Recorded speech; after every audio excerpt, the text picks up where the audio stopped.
Kembali lagi ya guys ya ke perspektif awam, membahas sesuatu dari sudut pandang awam. Di sini ada banyak narasumber tapi out frame, tidak mau dipublikasikan dan tidak kebagian mikrofon guys karena ini ala kadarnya. Nah, sekarang saya mau mencoba membahas tentang apa ya? Tentang apa iki Mas Kocit?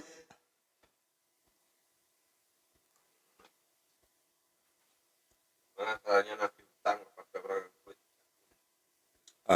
Kalau menagih utang kepada orang yang sulit ditagih itu, kalau saya tahu saya praktekin sendiri itu Mas. Karena saya juga masih banyak uang di tempat orang. Nah, ini keresahan banyak manusia dewasa ini ya guys ya. Jadi kita itu kadang nggak tega kalau ada teman mau pinjam duit. Tapi setelah kita pinjemin duit, yang merasa dipinjamkan itu tidak tahu diri biasanya. Janjinya 1 minggu bisa 52 minggu alias 1 tahun. Dan cara mengatasi orang-orang kayak gitu tuh sebenarnya ada beberapa cara. Ya cara-cara klasik ya tentu saja dengan melihat gimana watak orang tersebut. Contoh seumpama mau minta pinjem uang 1 juta, mending kita kasih 100.000 tanpa ngutangin, biasanya kayak gitu triknya. Jadi ini ada uang 100.000, kalau mau pakai aja, nggak usah ngutang. Kalau 1 juta, jujur saya nggak punya, nah gitu aja. Jadi berbohong itu memang sesuatu yang buruk, tapi ada kalanya berbohong itu diperlukan. Ketika suatu kebaikan dilakukan tapi menimbulkan keburukan yang lebih besar itu mending ya bohong. Kalau menurut saya sih gitu. Tapi kalau masalah kan biasanya nggak enaknya itu karena teman deket atau saudara atau apa kayak gitu. Tapi biasanya kayak gitu tuh emang udah genetik ya. Genetik ada orang yang punya utang itu selalu ingat dan ingin cepat mengembalikan, ada genetik memang orang yang memang bebal, sering hutang dan sering nggak bayar hutang, dan bukan bukan pengaruh lingkungan ya guys ya, itu asli genetik. Kalau itu nggak karena salah pergaulan kalau kayak gitu tuh. Kalau salah pergaulan itu seperti pergaulan bebas atau merokok atau tindak kriminal atau sesuatu keburukan yang lain. Tapi kalau utang nggak bayar itu dari semua kalangan soalnya.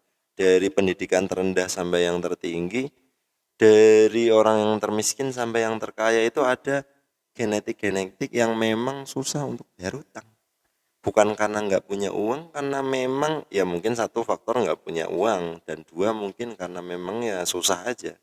Tapi kan ada antitesis di mana orang yang ekonomi rendah tapi selalu memikirkan gimana caranya ngembaliin utang sebisa mungkin. Karena ya seperti itu Mas Kocit. Gimana Mas Kocit? Bos. Iya tetap susah karena saya pernah berada di mana uang itu di tempat orang ada ratusan juta bahkan sampai sekarang. Nah itu biasanya ada yang di teman, ada yang di saudara kayak gitu ya. Tapi untuk menagihnya itu kadang kita mending kita cari utang yang lain daripada kita nagih. Jadi kita utang kepada orang karena kita butuh uang, sedangkan kita masih punya banyak uang di tempat orang lain.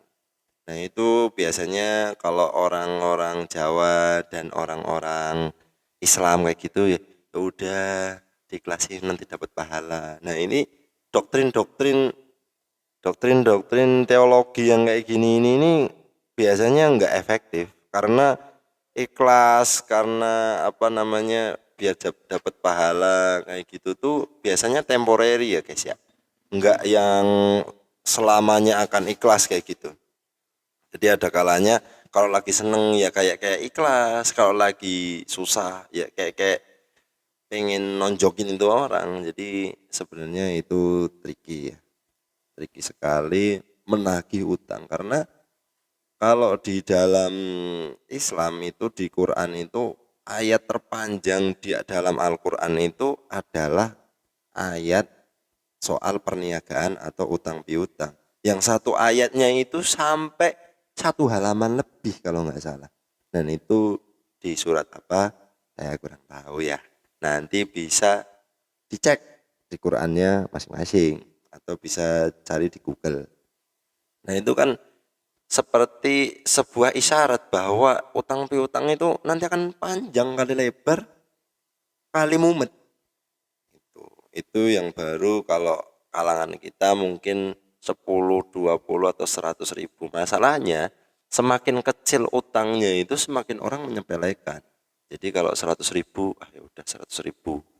Kayak yang sepele gitu loh. Tapi 100 ribu itu kalau lagi butuh itu berarti sekali yang 100 ribu ini. Kadang ada lagi utang 50 ribu. Nah ada orang yang bilang utang 50 ribu ini kalau mau minjemin ya semi-semi diikhlasin aja. Karena 50 ribu itu kalau buat nagih kayak nggak worth it untuk menagih. Mana utangnya, utang kamu berapa 50 ribu kayak. Itu 2 bungkus rokok. Nah, makanya mau ngutangin yang gede nanti lebih banyak yang nggak dibalikin. Kalau orang-orang ketemu orang-orang yang bebal seperti itu, mau 50 ribu, 100 ribu, itu kemungkinan baliknya itu mungkin 90% tidak akan pulang. Nah, untuk masalah kedekatan atau tipikal orang-orang yang mau pinjem uang itu pasti kalian kan punya wawasan gimana track recordnya orang tersebut. Sebenarnya saya ngomong kayak gini ini sambil mikir uang-uang saya yang masih ada di tempat teman-teman. Tapi gimana? Kadang ada orang pinjam duit dan dia upload story baru beli apa atau baru kemana mungkin habis ini itu segala macam. Nah masalahnya itu kadang ada orang yang kita itu diingatkan bahwa kita masih punya uang di orang itu tuh lewat story dia yang hedon gitu loh ya, hedon kelas kita lah, kelas menengah ke bawah. Hedonnya itu kalau apa ya, kalau ke kafe makan-makan, ke tempat wisata jalan-jalan kayak gitu, mungkin beli Matic atau beli Vario atau beli Scoopy atau beli apapun. Nah kadang ada orang-orang yang memang karena saya punya pengalaman di mana saya punya pengalaman bahwa ada orang yang utang sama saya. Tiba-tiba ngupload postingan di Facebook beli Vario 125 baru bos.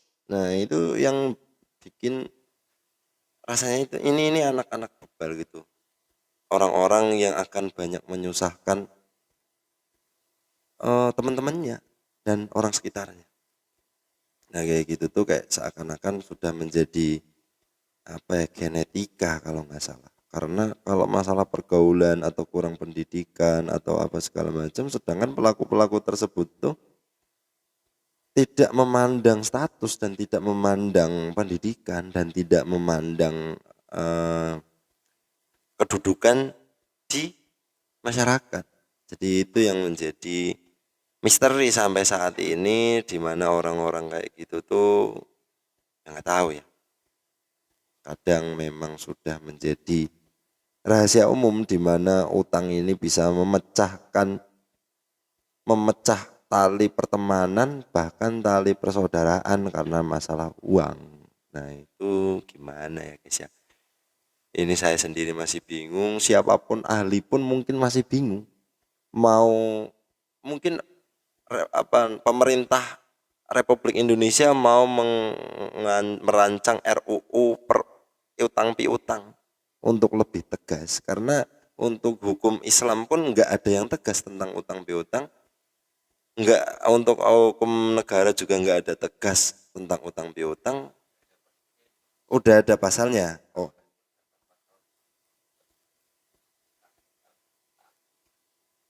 Oke.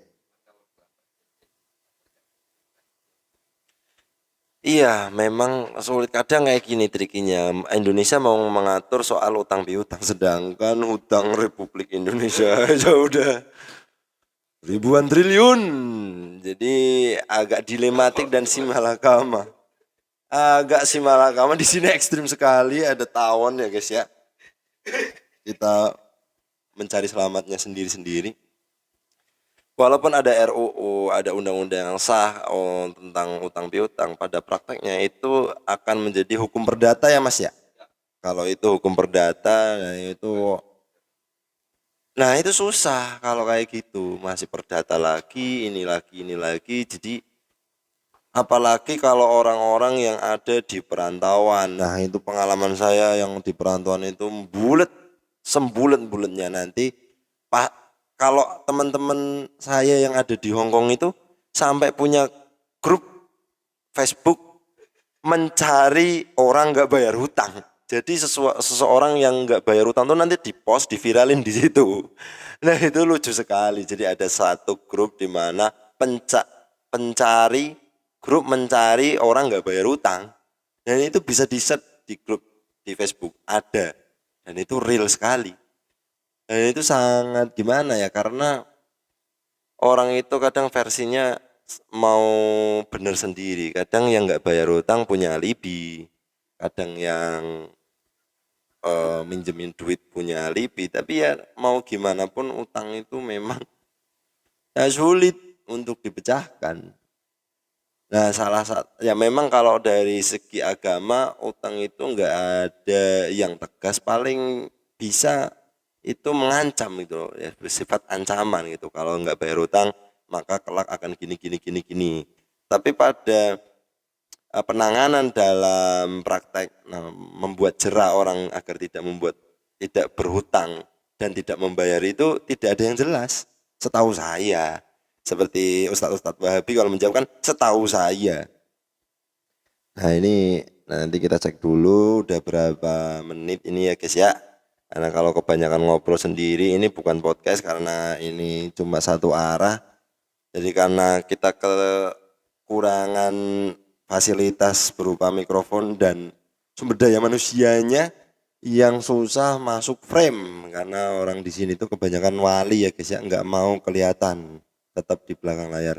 Kayaknya cukup itu aja Mas Koje tentang utang kali ini, karena ini saya nggak punya persiapan sama sekali di sini, freestylean aja karena ini dari perspektif awam. Jangan lupa like, comment, subscribe. Kalau mau ada yang request mau bahas apa silakan komen di bawah. See you in the next video. Cut.